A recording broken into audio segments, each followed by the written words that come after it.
เฮโลสบายดีทุกคนพอฤดูฝนเริ่มผ่านพ้นไปฤดูหนาวก็ก้าวเข้ามาแทนที่สำหรับเมนูแซ่บๆที่มาพร้อมกับฤดูหนาวก็มีอยู่หลายอันหลายแนวเลยแหละเพราะว่าจะเป็นหน่อขมหน่อบุญหน่อหวายและหนึ่งในนั้นก็คือไข่นี่แหละและสำหรับไข่ที่แม่แก้วได้มามื้อนี้เนาะก็เป็นไข่อ่อนโป่งไม้งามงาม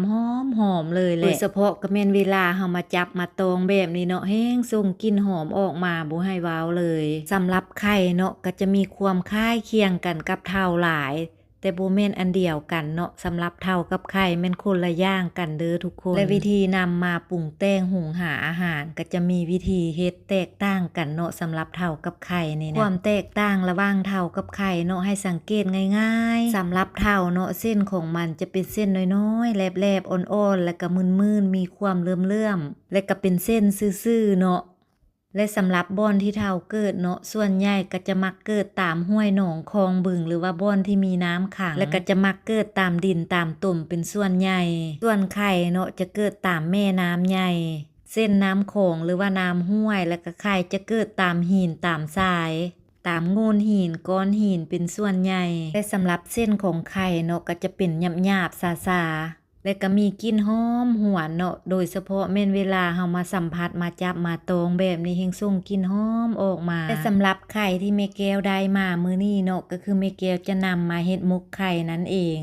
และสำหรับในการเฮ็ดเมนูนี้เนาะก่อนสิได้เฮ็ดได้กินก็บ่แม่นง่ายได้ทุกคนอันเริ่มเฮ็ดแต่เช้าก็ตอนแลงพู้นแลจึงสิได้กินนะโดยเฉพาะก็แม่นตอนซ่อมตอนใจเอาขี้ยุกขี้เหงื่อออกนี่แหละแม่นใช้เวลายาวนานพอสมควรเลยถ้าเฮาบ่ซ่อมบ่ล้างออกให้ดีๆเนาะไข่ก็จะมีความหัดถ้าเวลามันหัดแล้วเนาะนำมาเฮ็ดหยังกินก็จะเสียรสชาติเพราะฉะนั้นเวลาซ่อมเนาะก็ต้องได้เลือกได้ใจขี้ยุกขี้เหงื่อออกให้ดีๆหลังจากที่ซ่อมไข่แล้วเนาะเฮาก็นำเอาซากข้าวเบื่อมาทุบไข่อีกเทื่อนึงในการทุบนี้ก็จะทุบให้มันมุนๆเลยแหละเพื่อให้เส้นของไข่ที่มันจับตู่กันเป็นก้อนนะให้มันแตกออกกันดีๆเวลาเฮานำไปล้างเนาะทรายที่มันเกาะอยู่จึงได้หลุดออกง่ายหลังจากที่ทุบแล้วเนาะก็หาเอาซ้ำที่มันเป็นโป่งเลือกเอาหูที่บ่ใหญ่แล้วก็บ่น้อยหลายเกินไปเนาะมาไว้สำหรับล้างหลังจากที่ล้างแล้วแต่ละครั้งเนาะก็ให้ลูบก้นซ้ำเบิ่งล้างจนกว่าเวลาเฮาลูบเบิ่งก้นซ้ำแล้วบ่มีหินมีทรายพู้นเลยเนาะก็จึงถือว่าได้แล้วสำหรับแม่แก้วแล้วเวลาเฮ็ดเมนูเกี่ยวกับไข่เทื่อใดค้านสุดๆก็คือตอนมานั่งล้างนี่แหละตัวสิล้างให้สะอาดได้ใช้เวลาบ่แม่นง่ายเลยเพราะฉะนั้นเวลาไปซื้อมกไข่อย่าโต้แม่ค้าเพิ่นเด้อทุกคนหลังจากที่ล้างไข่แล้วเนาะแม่แก้วก็มาเก็บเอาใบผักกระเทียม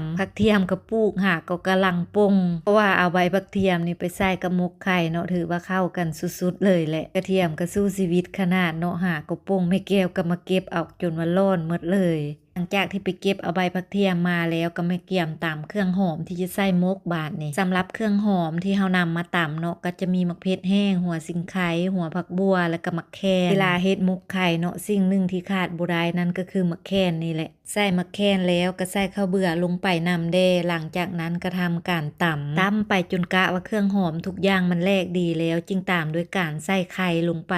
หลังจากที่ใส่ไข่ลงไปแล้วก็ทำการตำไปต่ออีกจักหน่อยจึงตามด้วยการใส่ซีนหมูก็ใส่เครื่องปรุงรสด้วยเกลือกับเป็งนัวลงไปสำหรับซีนหมูผู้ใดบ่มักบ่ใส่ก็ได้เด้อทุกคนสำหรับแม่แก้วหันมักให้มันมีความมันได้จักหน่อยเนาะเฮ็ดแต่ละครั้งแม่แก้วก็ใส่ลงไปน้ำน้อยนึงหลังจากนั้นก็ตามด้วยการซิดน้ำซีอิ๊วแล้วก็ใส่น้ำหย่านางลงไปนำก็คนคลุกเคล้าให้เครื่องทุกอย่างมันเข้าเนื้อเข้าในกันดีๆแล้วจึงตามด้วยการใส่หอมบัวซอยใบกระเทียมกับผักชีใส่ลงไป